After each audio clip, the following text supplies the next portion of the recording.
بسم اللہ الرحمن الرحیم۔ السلام علیکم ورحمۃ اللہ وبرکاتہ۔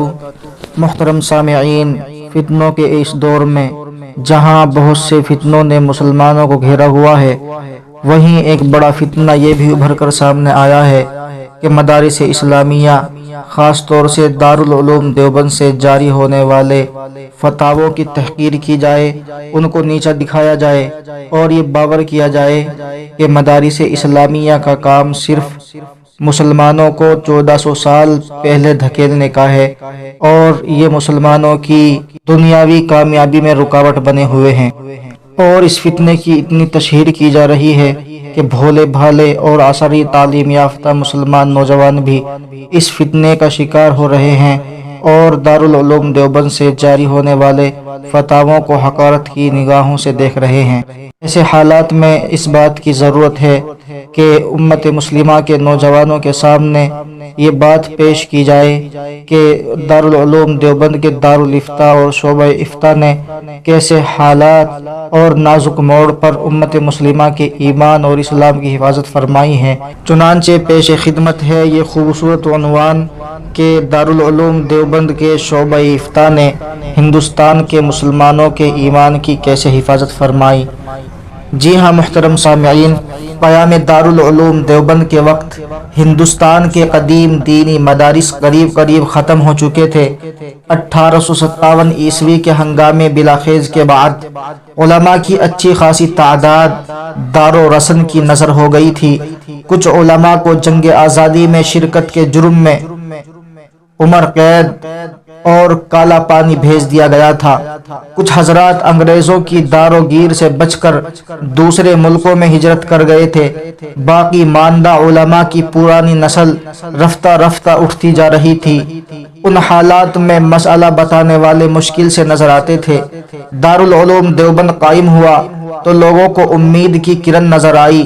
عام مسلمانوں کا دارالعلوم کے ساتھ ہمیشہ یہ معمول رہا ہے کہ ملک میں جب بھی کوئی مسئلہ پیدا ہوا اور مسلمانوں نے کوئی مشکل محسوس کی تو نظریں خود بخود دارالعلوم دیوبند کی طرف اٹھتی رہی ہیں۔ چنانچہ مسائل دریافت کرنے والوں کا رجوع ہونے لگا۔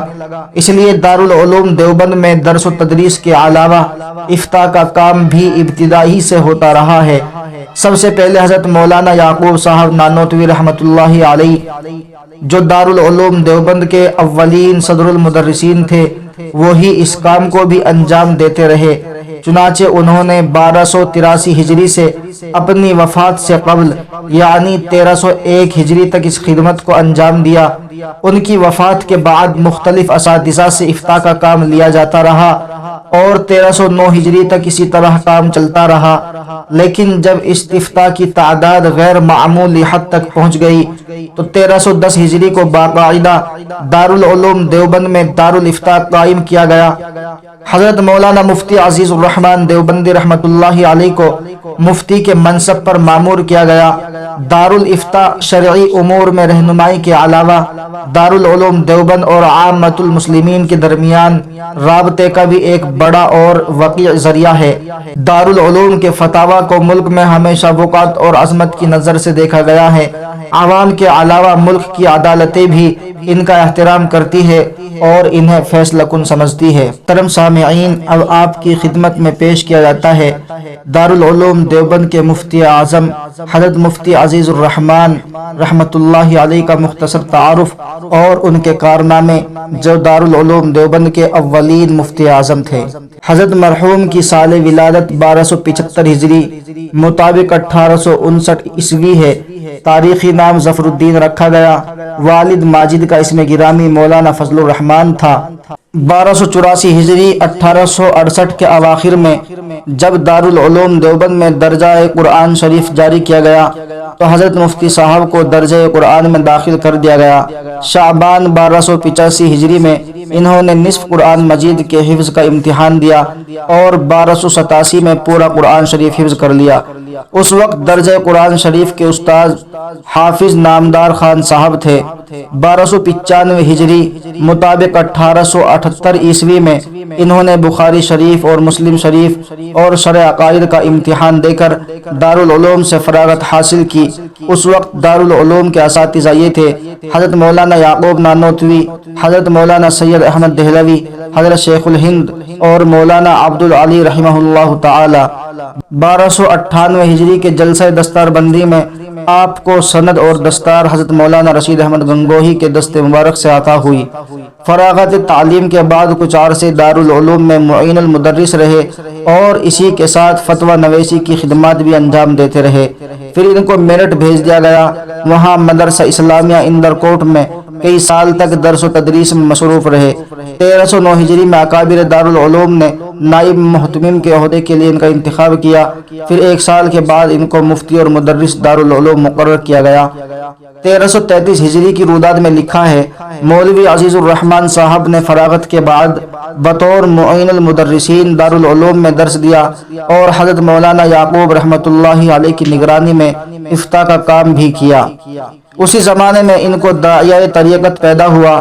خاندان نقشبندیہ میں حضرت مولانا رفیع الدین رحمۃ اللہ علیہ کے ہاتھوں پر بیعت کی۔ چند سال ریاست و مجاہدات کے بعد اجازت حاصل ہوئی۔ چند سال تک میرٹھ کے مدرسہ اسلامیہ اندرکوٹ میں مدرس رہے۔ اس زمانے میں آپ کو دوبارہ حج کا شوق پیدا ہوا۔ اس سفر میں آپ کا حج کے ساتھ یہ بھی مقصد تھا کہ شیخ المشائخ حضرت حاجی امداد اللہ قدس سرہ کی خدمت میں قیام فرمائے۔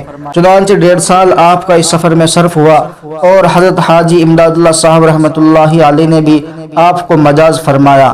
شوال 1305 ہجری میں تشریف لے گئے تھے اور سفر 1307 ہجری میں واپس تشریف لے آئے۔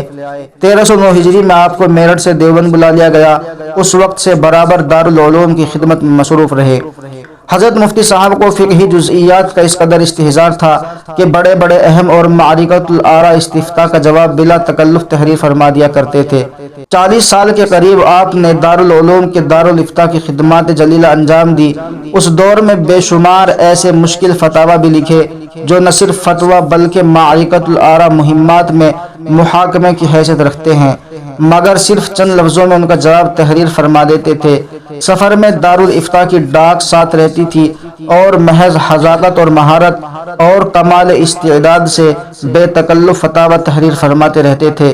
نصوص فقہ اکثر و بیشتر حفظ یاد رہتی تھی۔ ان فتاوی کی ایک بڑی خصوصیت یہ ہے کہ وہ مختصر ہونے کے ساتھ ساتھ عام فہم بھی ہوتے تھے۔ ان کے فتاوی کی زبان سہل اور سلیس ہوتی ہے۔ یہ ایک خصوصیت ہے جو اس دور کے فتاوی میں اور کہیں نہیں پائی جاتی۔ فتویٰ نویسی علوم شرعیہ میں بڑا مشکل کام ہے۔ اس کام میں حالات کے بدلنے سے جس قدر نزاکت پیدا ہو جاتی ہے ان کو صرف اہل علم ہی سمجھ سکتے ہیں۔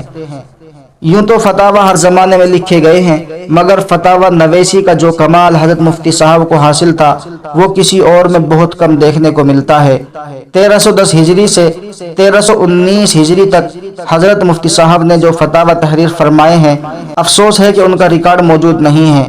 فتاوی نویسی میں حضرت مفتی صاحب رحمۃ اللہ علیہ کی ایک بڑی خصوصیت یہ بھی تھی کہ وہ زمانے کے تقاضوں سے کبھی صرف نظر نہیں کرتے تھے۔ اس پر ان کی نظر بہت گہری پڑتی تھی، اور کسی مسئلے کے دو مختلف مفتہ بہ پہلو ہیں تو ایسے موقع پر وہ آسان پہلو کو اختیار کرتے اور اسی پر فتاوی دیتے تھے۔ ایسی صورت ہرگز اختیار نہیں کرتے جو عوام کے لیے مشکلات پیدا کرنے والی ہو۔ ان کے فتاوی میں جا بجا اس کی مثالیں موجود ہے۔ 1330 ہجری سے 1346 ہجری تک کے فتاوی کی تعداد 13,756 ہے۔ اس میں بھی درمیان سے کچھ سالوں کا ریکارڈ ضائع ہو گیا ہے۔ مذکورہ بالا تعداد صرف وہ ہے جس کا ریکارڈ محفوظ ہے۔ حضرت مولانا محمد طیب رحمۃ اللہ علیہ سابق محتمم دارالعلوم دیوبند کے ایک سرسری اندازے کے مطابق حضرت مفتی صاحب کے فتاوی کی تعداد 1,18,000 کے لگ بھگ ہے۔ ان کا یہ زبردست کارنامہ عظیم الشان دینی خدمت ہے۔ آپ کے فتاوی کی یہ خصوصیت بھی بڑی اہمیت رکھتی ہے کہ آپ کے فتاوی ہند اور بیرون ہند میں مسلمانوں کے معاملات و عبادات اور اعتقادات میں فیصلہ کن سمجھے جاتے ہیں۔ 1333 ہجری سے 1346 ہجری تک کے فتاوی کو فتاوی دارالعلوم دیوبند کے عنوان سے فقہی ترتیب کے لحاظ سے مرتب کرا کر دارالعلوم کی جانب سے شائع کیا جا چکا ہے۔ مفتی صاحب رحمۃ اللہ علیہ نہ صرف عالم اور مفتی ہی تھے بلکہ عارف باللہ اور صاحب باطن اکابر میں سے تھے۔ بیعت و ارشاد کا سلسلہ بھی مستقلاً قائم تھا اور ہزارہا بندگان خدا اطراف ہندوستان میں آپ کی باطنی تلقین اور تربیت سے فیضیاب ہو کر مراد کو پہنچے۔ نقش بندیت کے مشہور معمولات میں سے ختم خواجگان ہیں۔ حضرت مفتی صاحب کی مسجد میں جو دیوبند میں چھوٹی مسجد کے نام سے مشہور ہے، پابندی کے ساتھ روزانہ صبح کی نماز کے بعد ہوتا تھا۔